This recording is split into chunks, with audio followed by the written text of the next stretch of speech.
Vamos abrir em Mateus capítulo 24.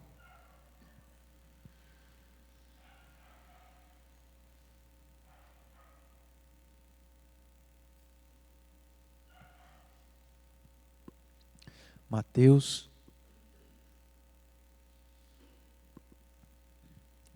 capítulo 24.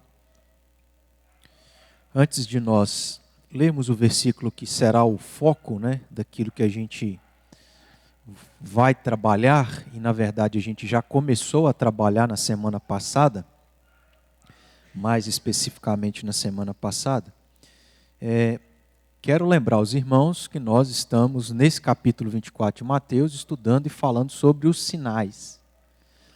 Sinais esses que, a princípio, se referiam não àquilo que comumente as pessoas focam, de maneira particular, individual, que é ao que vai acontecer quando Jesus estiver prestes a voltar, quando ele estiver para voltar.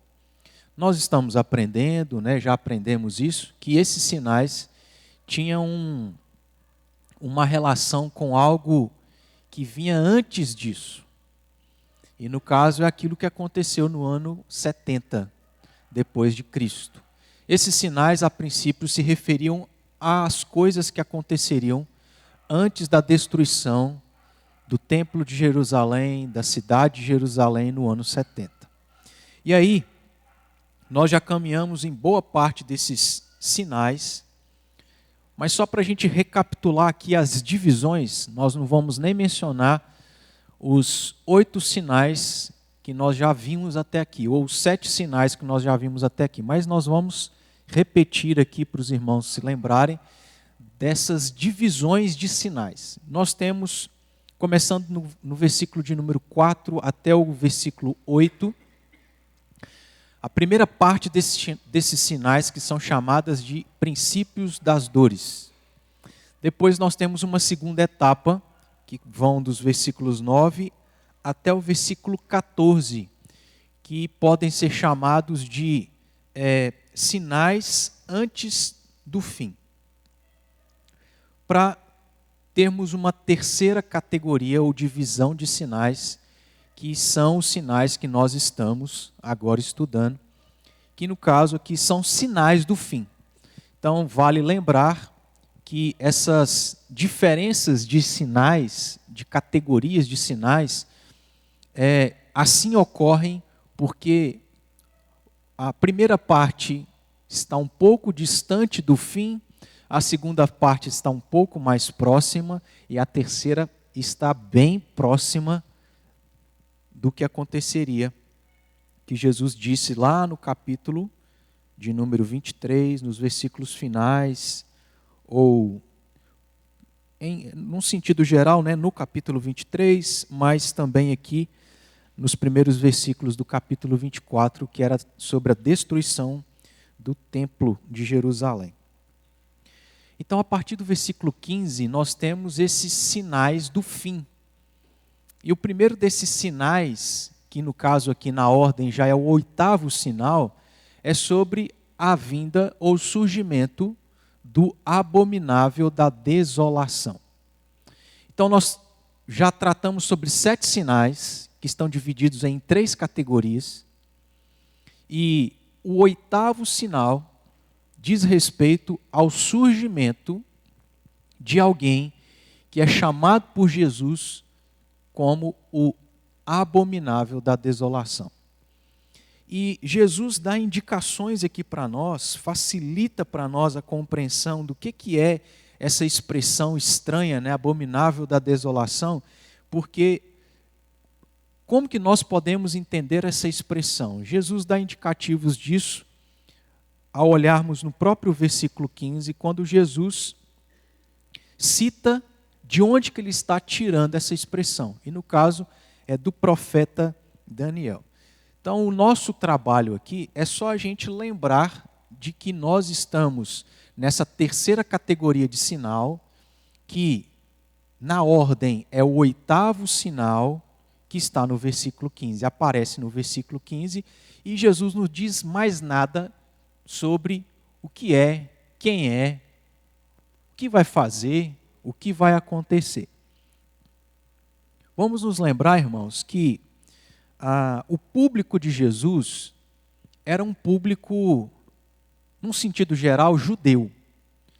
Então, o povo judeu era um povo que culturalmente conhecia a lei, o Antigo Testamento, e era um povo que decorava, os ensinos eram passados principalmente de maneira oral. Então eles tinham um conhecimento, uma bagagem sobre a história do povo de Israel. Isso, na verdade, era importante para o povo. Com certeza, quando Jesus usou essa expressão, que no caso ele fala de onde que ele tira isso, não precisava de muita explicação. Porque o seu público, os seus ouvintes, conheciam a relação que isso tinha com o que já havia acontecido no passado, que inclusive foi o que Daniel disse que aconteceria, não no seu tempo, mas em tempos futuros, o que aconteceria com o povo de Israel. Então vocês estão entendendo aqui a relação de uma coisa com a outra? Só que nós não somos judeus. Nós não temos essa cultura que eles tiveram. Mas a gente tem a própria Escritura para nos auxiliar, aonde os ouvintes de Jesus, quando escutaram da parte dele essa expressão, Jesus não precisou explicar. Mas a própria Escritura deixa relatos para nós que tem relação com o abominável da desolação, porque isso também foi dito por Daniel, e é aí que nós vamos focar a nossa atenção. Basicamente, semana passada, o que a gente fez foi entender, ou melhor dizendo, foi observar essas expressões aparecendo por pelo menos 4 vezes no livro de Daniel. Depois foi entender o significado de cada uma dessas 2 palavras. E depois foi observar um texto, dentre outros, que descreve um pouco de coisas relacionadas a esse homem que Jesus chamou de o abominável da desolação. Mas nós não nos aprofundamos. Nós vamos deixar para fazer isso hoje, agora, com a graça de Deus. Vamos lá para Daniel, capítulo de número 8, onde nós temos aí a primeira menção dessa palavra, ainda que de maneira diferente. Daniel, capítulo 8.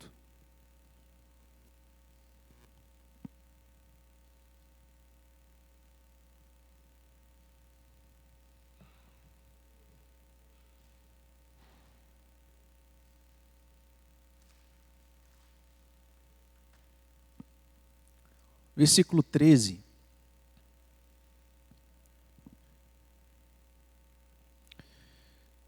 Acharam, irmãos? Daniel 8, 13. O que diz aí? Está dizendo o seguinte: depois ouvi um santo que falava e disse outro santo àquele que falava: até quando durará a visão do sacrifício diário e do quê? Da transgressão assoladora. Então veja, não é a mesma expressão exatamente como Jesus utilizou, mas são palavras semelhantes. Lá Jesus usa abominável da desolação, aqui aparece transgressão assoladora. Com base nessa expressão, o que a gente fez, de uma maneira assim bem resumida, foi entender o que está acontecendo aqui durante todo o contexto, seja o contexto anterior, seja o contexto posterior. Mas a gente fez isso de maneira resumida.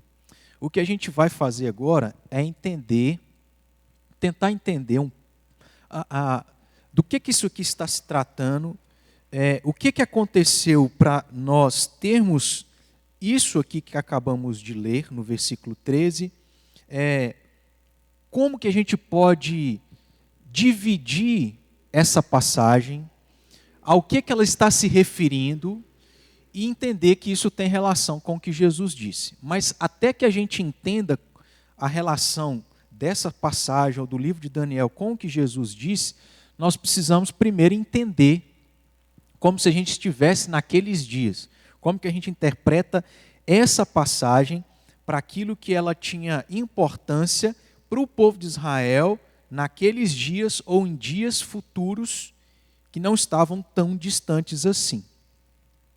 Para isso a gente precisa voltar, começarmos aí no versículo de número 1. Então, repetindo, irmãos, capítulo 8 de Daniel tem relação com o que Jesus disse no capítulo 24 de Mateus, versículo 15. Uma expressão utilizada por ele, que ele apropria de Daniel e que aparece aqui no capítulo 8, como a gente acabou de ver no versículo 13.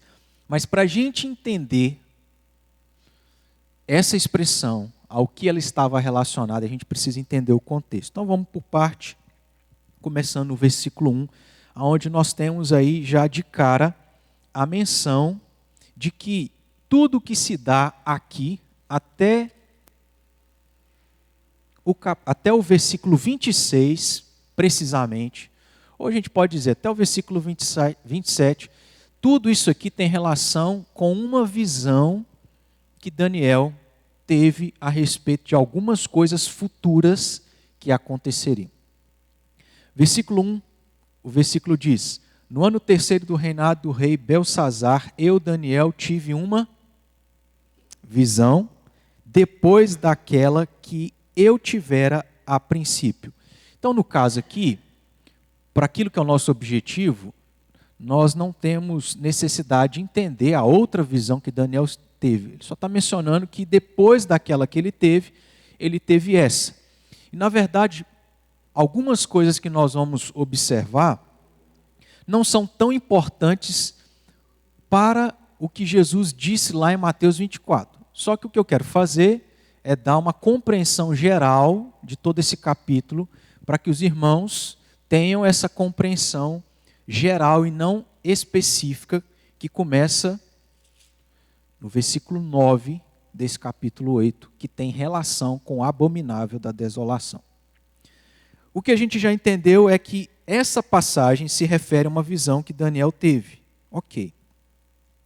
Essa visão fala sobre, como que eu posso dizer aqui? Sobre,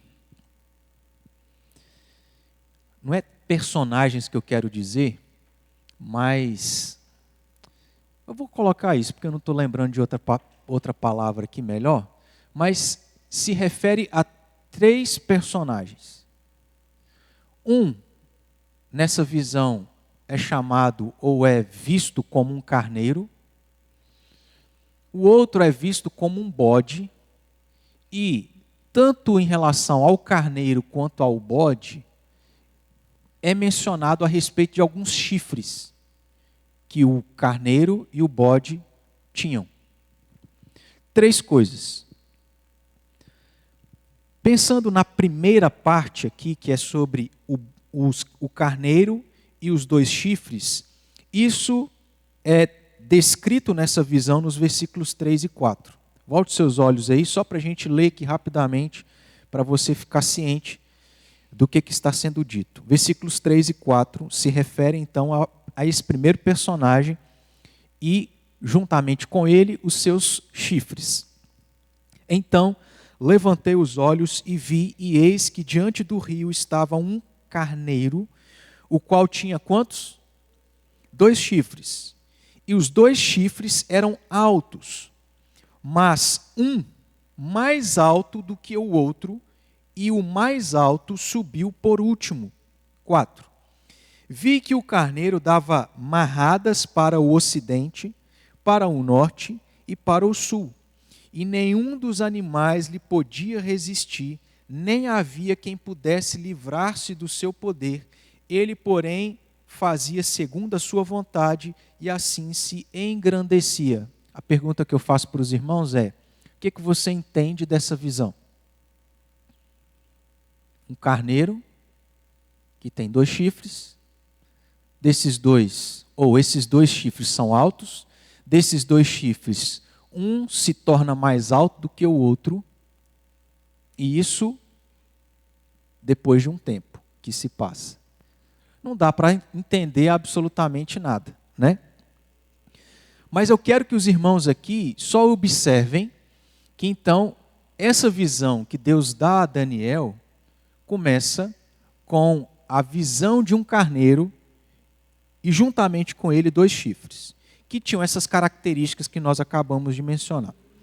A partir do versículo 5 e até o versículo 14, nós temos então uma segunda parte dessa visão, que é sobre o bode e os seus chifres.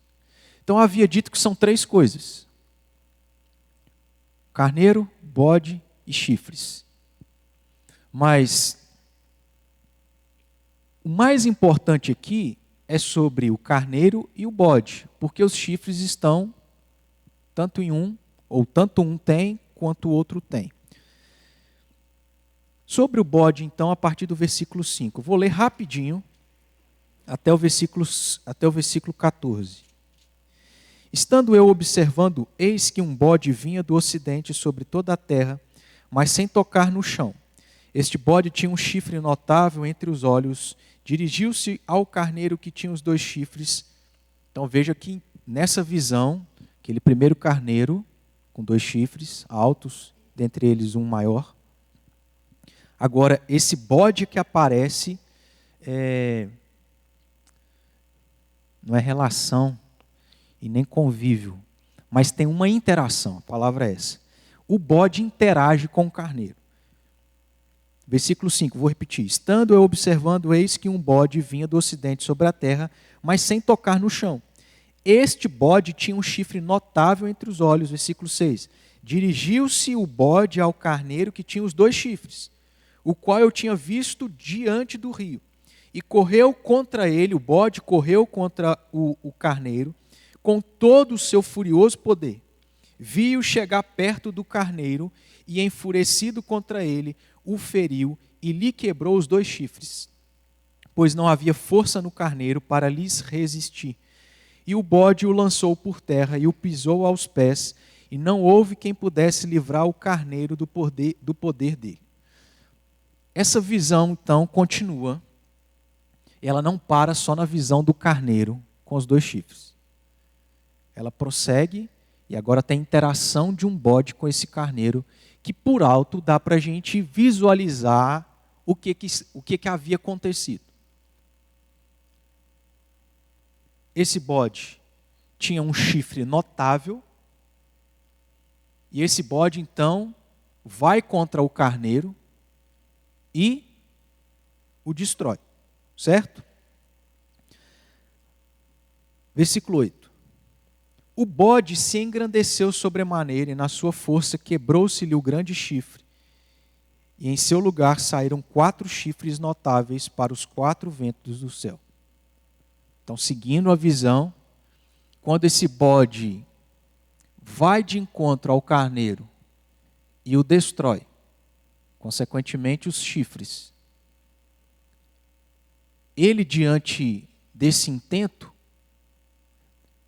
é destruído o chifre notável que ele tinha. Quando esse chifre notável é destruído, diz a passagem que 4 outros chifres notáveis surgem e tomam o lugar daquele outro chifre. A partir do versículo 9, então, nós temos do versículo 9 ao versículo 14, um outro chifre. Olha a quantidade de chifres, né? Nós temos 2 para o carneiro, nós temos 1 no bode, só que esse é destruído, aí surgem 4. Desses 4, vai surgir um pequeno chifre. De um dos chifres, aí no versículo 9, de um dos 4 chifres, saiu um chifre pequeno que se tornou muito forte para o sul, para o oriente e para a terra gloriosa. Cresceu até atingir o exército dos céus. Alguns do exército das estrelas lançou por terra e os pisou. Sim, engrandeceu-se até ao príncipe dos exércitos. Dele tirou o sacrifício diário e o lugar do seu santuário foi deitado abaixo. O exército lhe foi entregue com o sacrifício diário por causa das transgressões, e deitou por terra a verdade, e o que fez prosperou. Depois ouviu um santo que falava, que é o versículo que nós lemos, e disse outro santo àquele que falava: até quando durará a visão do sacrifício diário e da transgressão assoladora, visão na qual é entregue o santuário e o exército a fim de serem pisados? Ele me disse: até 2.300 tardes e manhãs, e o santuário será purificado. Então deu para essa a visão e ela acaba aqui. Começa no versículo 1, termina no versículo 14. Essa visão nós temos dois personagens, onde relacionados a eles estão chifres. Então um carneiro com 2 chifres, todos altos, mais um se torna mais alto que o outro. Depois um bode que tem um chifre, esse bode derrota o carneiro. Por causa disso, o chifre é destruído, surgem 4, e desses 4 surgem um chifre pequeno. Eu quero que você observe que, basicamente, os versículos que... De tudo isso que está sendo dito a respeito dessa visão, a parte que tem mais versículos se refere ao chifre pequeno. Por quê? Porque há uma importância nesse chifre pequeno. Há aí uma ênfase, um destaque, um foco nesse chifre pequeno. É tanto que nós vamos ver agora que na interpretação dessa visão, a própria interpretação que é dada a Daniel também não se dá ênfase nas outras coisas, no carneiro, nos chifres, no bode e nos outros chifres. Mas a ênfase maior é naquele chifrezinho pequeno que surgiu dos 4 chifres do bode. A partir do versículo 15, nós temos aqui Daniel tentando entender essa visão. Imagina você tendo uma visão dessa. Você fica espantado. Que coisa esquisita é essa? Se a gente já tem os nossos sonhos e aquelas coisas mais sem pé e sem cabeça, e a gente fica assim meio pensando, né? E aí não precisa forçar a barra achando que todo sonho é uma revelação, uma visão aí de Deus, né? Isso acontecia mais naqueles dias porque nós não tinha, na verdade o povo de Deus não tinha o que nós temos. Domingo passado, a gente aqui pregou sobre 1 Pedro, capítulo 1, versículos 10 a 12, se não me engano, aonde Pedro falou para aqueles crentes do quão privilegiados eles eram, mais do que os patriarcas, mais do que o povo de Israel no deserto, que viu as coisas sobrenaturais de Deus, os milagres, os prodígios. Então, aqueles crentes eram mais privilegiados por terem as Escrituras. E aí a gente não tem que ficar pensando que Deus vai continuar falando da forma que Ele falava quando não tinha toda a revelação de Deus, ou toda a palavra de Deus revelada. Enfim, Daniel tenta entender, ele não consegue entender. Aí o que é que acontece? Alguém dá a explicação e a interpretação a Daniel. Começando no versículo, ou do versículo 15 ao versículo 26, nós temos a interpretação dessa visão. Mais especificamente, a partir do versículo 20, é detalhado para nós algumas coisas daquilo que foi dado como interpretação dessa visão a Daniel. Versículo 20, a interpretação aqui a respeito do carneiro. O que era aquele carneiro? Diz aí, aquele carneiro com 2 chifres, isso aqui, o anjo dizendo para Daniel, aquele carneiro com 2 chifres que viste são, o que significa? Os reis da Média e da Pérsia. Só isso. Não está querendo dizer, mas que rei da Média e que rei da Pérsia? Só diz que aquele carneiro simbolizava esses dois reinos, que na verdade era um império único, mas que tinham dois reinos, o reino da Média e o reino da Pérsia. Aí, o próprio anjo fala assim, ó, aquela visão que você teve do carneiro com dois chifres, você só tem que entender que o carneiro significa o reino médio persa. Mas o anjo não fala nada a respeito dos dois chifres. Não fala nada em relação por que eles eram altos e por que era um mais alto do que o outro. Não, só fala, ou só dá essa informação que a gente tem. Versículo 21, ele vai falar sobre o significado do bode. Mas o bode peludo é o quê?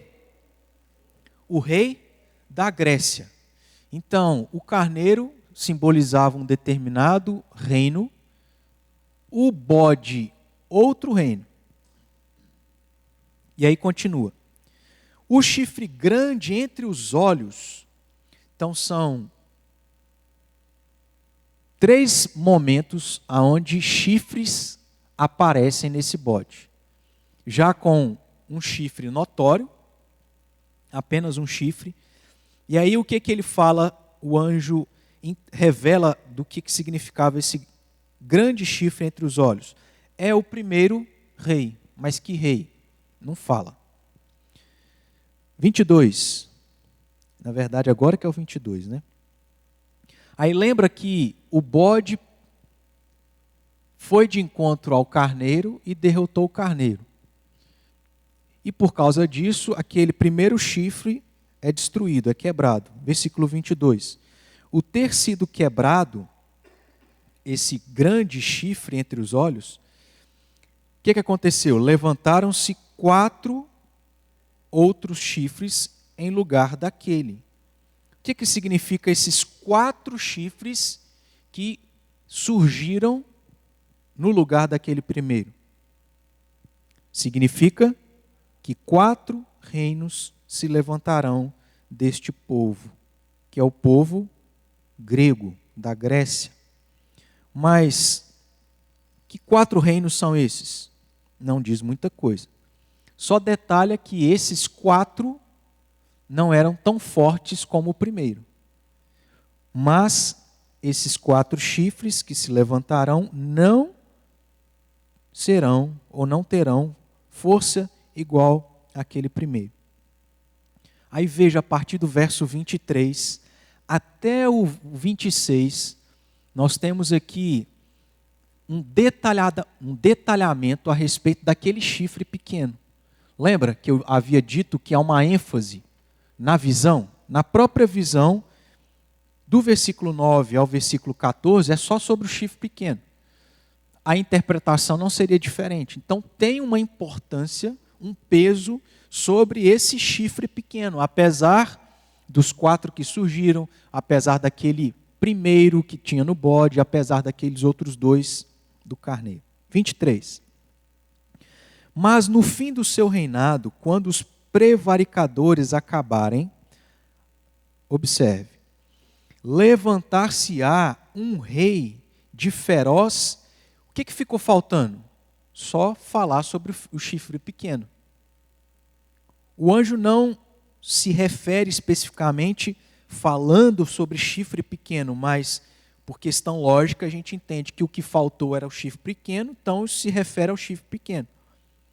Sobre esse chifre, ele interpreta dizendo, levantar-se-á um rei.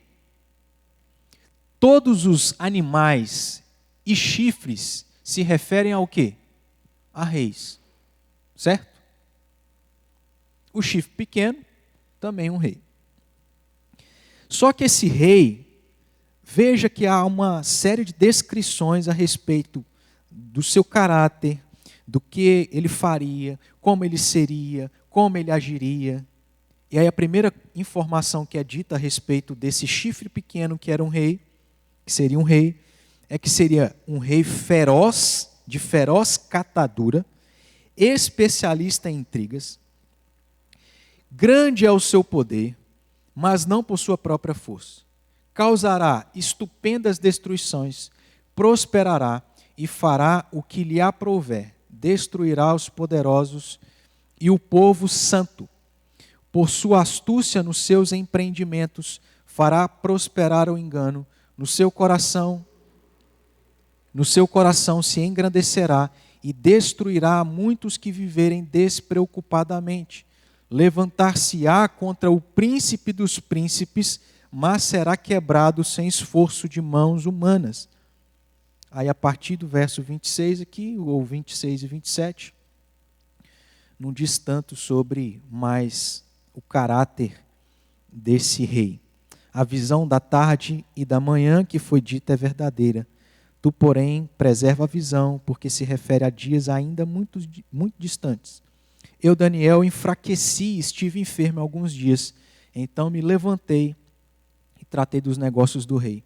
Espantava-me com a visão e não havia quem a entendesse. Pelo pouco que nós aqui vimos do que o próprio anjo interpreta, deu para a gente ter uma noção. Mas algumas coisas não foram esclarecidas, né? Como eu disse. Por que 2 chifres altos? Por que um se tornou mais alto do que o outro por último? Quem é o chifre alto? Quem era o chifre mais alto? Depois sobre o bode. Que chifre notável era aquele? Depois sobre os 4 chifres. Que reis são esses? Não fala.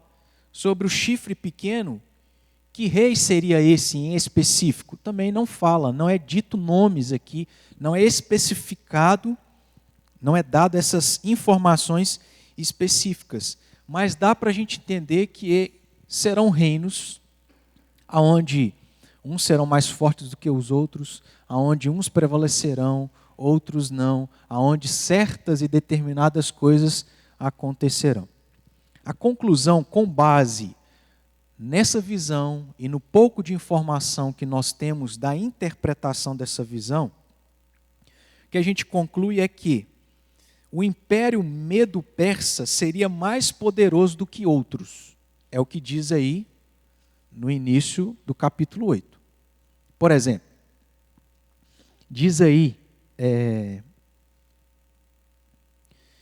versículo 4, vi que o carneiro dava marradas para o ocidente, para o norte e para o sul. E aí, olha o detalhe. Isso aqui, a gente interpreta não por aquilo que foi dito pelo anjo, mas com base nas informações, a gente assim, meio que consegue imaginar o que pode significar. E diz que nenhum dos animais... Então, se a gente entendeu que os animais aqui são reinos, e esse carneiro representava o império ou o reino medo-persa, os outros animais ditos aqui no versículo 4 são outros reinos.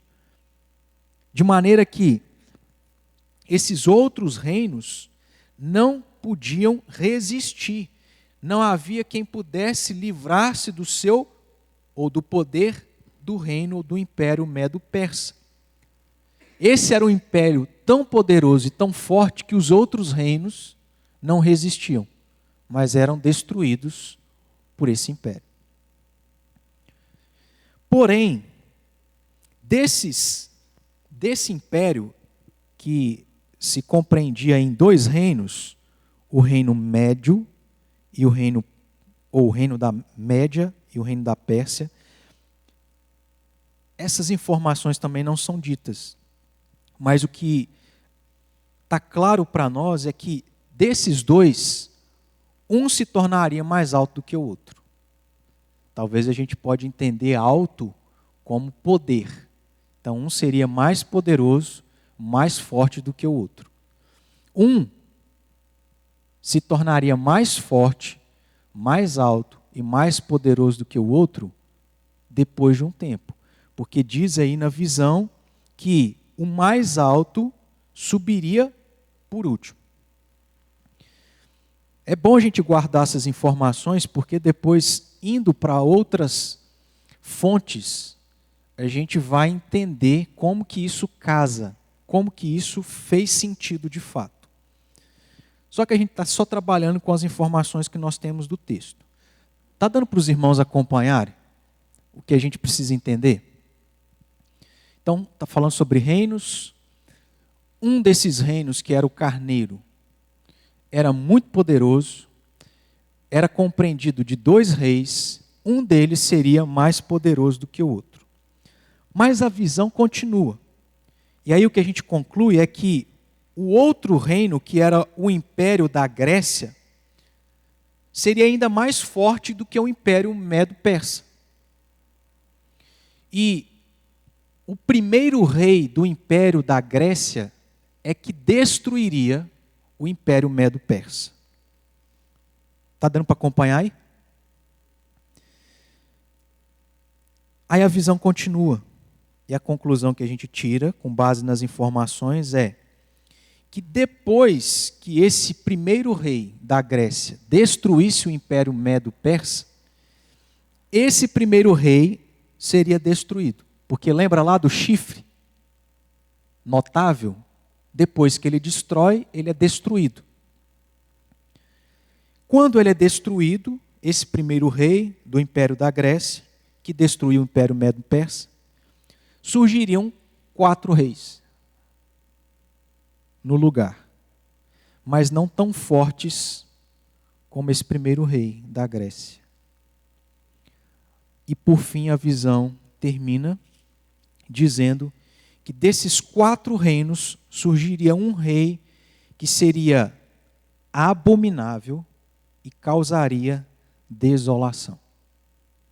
Essa desolação abominável é descrita aqui nos versículos 9 a 14, nos versículos 23 a 26 do capítulo 8, e depois lá no capítulo 11, versículos 21 a 45. Veja como que a própria visão que Deus deu a Daniel foca nesse pequeno chifre, que era um rei que surgiria dos 4, que surgiram do 1 e que mataram os outros 2. É muito chifre, né? Mas vocês estão acompanhando? Tudo isso é para a gente entender aquilo que nós queremos focar, que é sobre o chifre pequeno, que se refere ao abominável da desolação que Jesus citou, se apropriou de Daniel, lá em Mateus 24, versículo 15. E aí o que a gente vai fazer, então, e a gente já até chegou no nosso horário, né? Não tinha nem visto. Mas isso aqui não demanda de tanto tempo, não. Ainda que sejam coisas simbólicas, e a gente não vá aqui se apropriar à luz de toda a Escritura para encontrar ou respaldar, né, o que a gente vai dizer, nós não teríamos tanta dificuldade para interpretar algumas coisas que não foram ditas, certo? Por algumas expressões aqui e depois por alguns relatos históricos que nós vamos ver em fontes fora da Escritura. Entendendo essa visão, os personagens, o significado, o nosso foco é chifre pequeno, abominável da desolação. Sobre esse chifre pequeno, no sonho, a partir do versículo 9, é dito que, vamos lá, de um dos chifres saiu um chifre pequeno e se tornou muito forte para o sul. Então esse rei será muito forte em algumas regiões, no sul, no oriente e para a terra gloriosa. É difícil da gente entender que região sul é essa? Sim. É difícil da gente entender que região ao oriente é essa? Mas em relação à terra gloriosa, que terra que era gloriosa? Que na linguagem do próprio Deus ao povo de Israel, era uma terra que manaria leite e mel.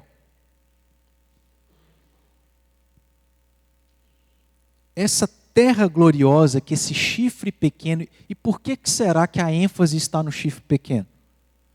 Porque esse rei, o território que esse rei se envolveria não com nações que não tem nada a ver com o povo de Israel, mas com o próprio povo de Israel.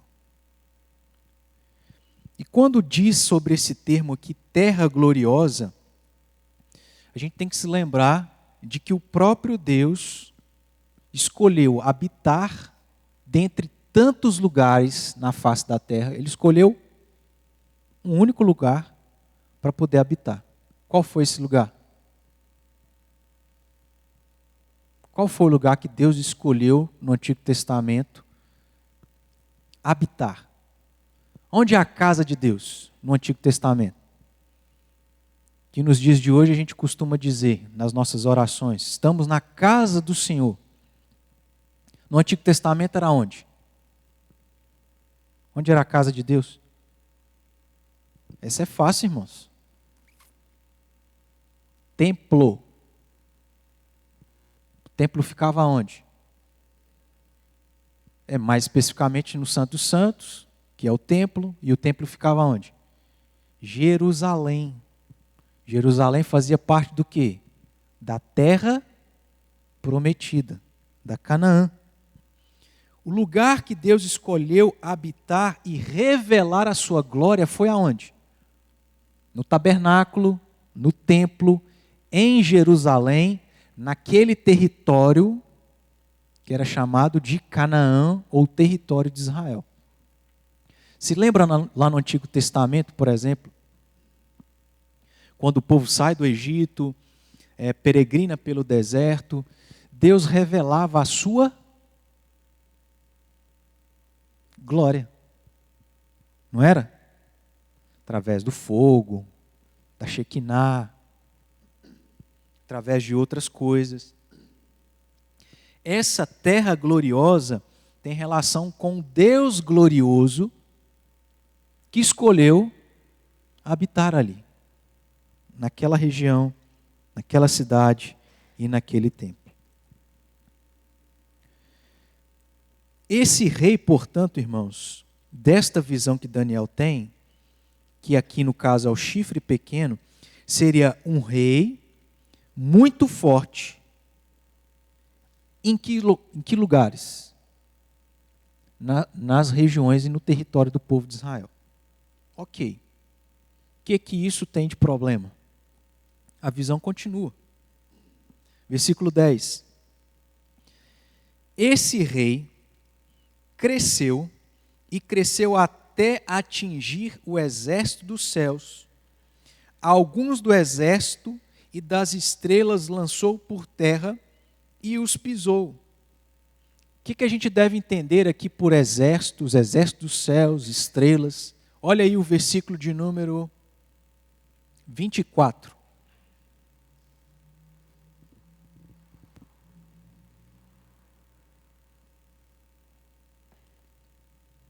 Grande é o seu poder, mas não por sua própria força. Causará estupendas destruições, prosperará e fará o que lhe aprouver. Vamos ler juntos aí? Vamos lá? 24. Destruirá os poderosos. E quem? Quem é o povo santo? O povo que Deus escolheu ser o seu Deus e chamá-los para serem santos. Quem são esses exércitos dos céus, exércitos das estrelas, que esse rei, lá no versículo 10, lançou por terra e os pisou? É o próprio povo de Israel. Por isso que a ênfase é nesse reino e não nos outros. Porque esse rei é que chegou ao território do povo de Israel, e ao chegar ele não só chegou, mas ele chegou e, no caso aqui, destruiria o povo de Israel. Tá certo? Versículo 11. Se engrandeceu, sim, engrandeceu-se até ao príncipe do exército. A gente vai observar que no versículo 25 aparece aí, a mesma ideia, só que é príncipe dos príncipes. Perceba que príncipe dos príncipes, o primeiro príncipe está em letra maiúscula. Se refere a quem? A Deus.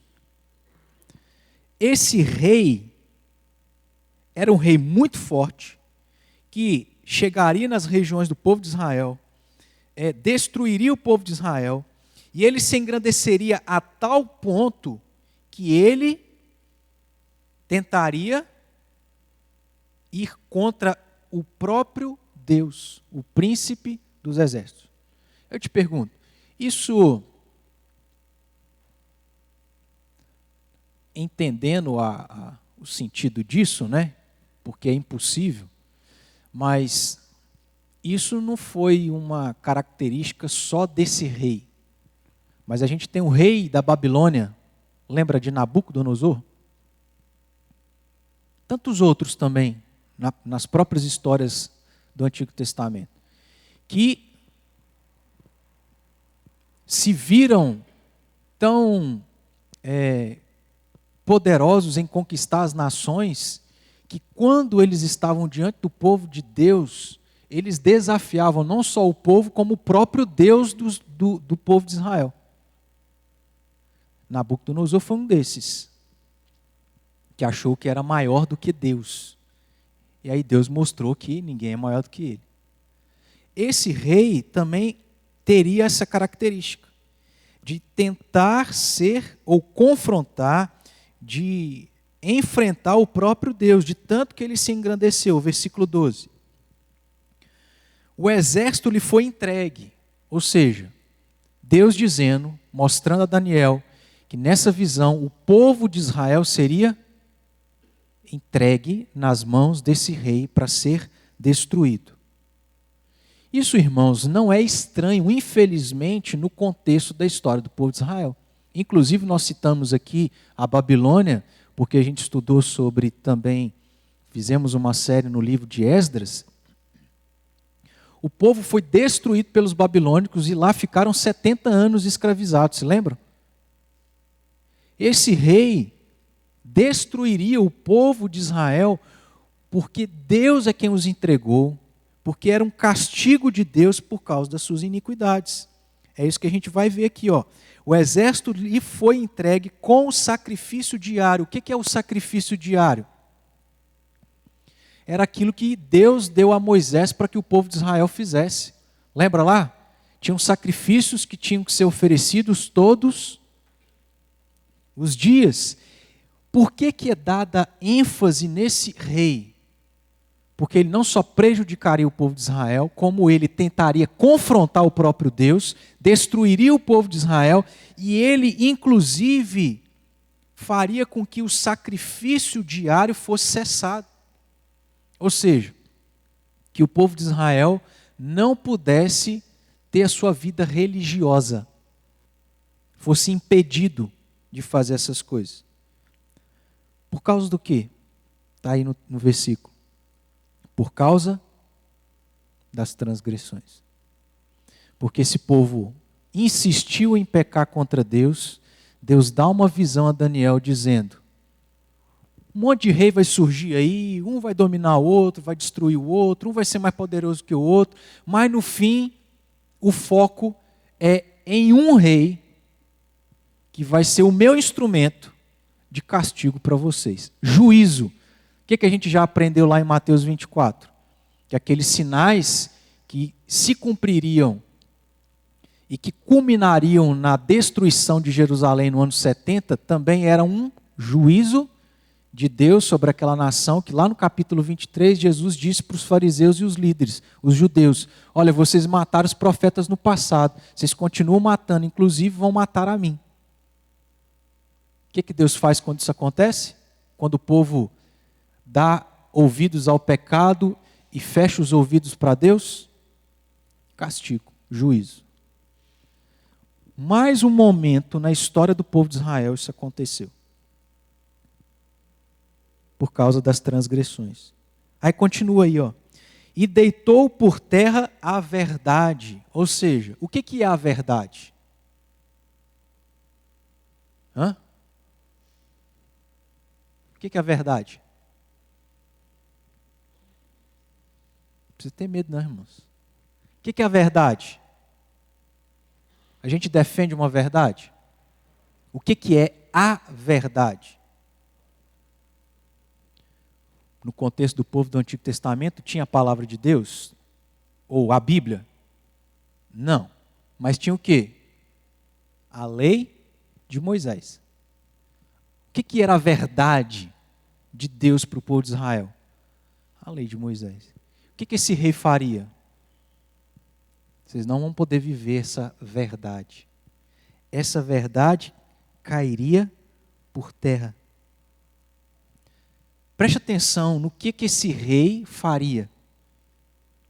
Teria poder, destruiria o povo de Israel, confrontaria a Deus, prejudicaria o povo de Israel, ou impediria o povo de Israel de viver como Deus queria que eles vivessem. Aí, irmãos, vai fazendo vai juntando as peças do quebra-cabeça, vê se isso não tem relação com quem? Nos nossos dias. Hã? Com quem? Quem? É o frio, né? Com quem que isso se encaixa? Quem é que vai impedir o povo de Israel de ter liberdade de servir a Deus? Hã? Diabo. Mas o diabo vai se manifestar em quem?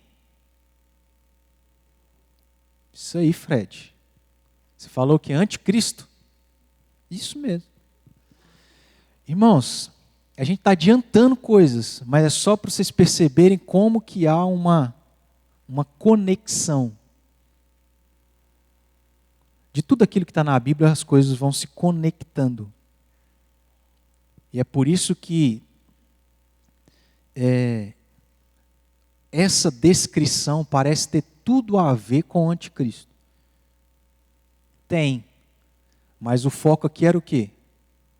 Um personagem que depois nós vamos dizer quem que é. Na história, foi um personagem. Mas ele é tipo do quê? Tipo do anticristo. Na história do Antigo Testamento, tivemos vários tipos de Cristo. Porque,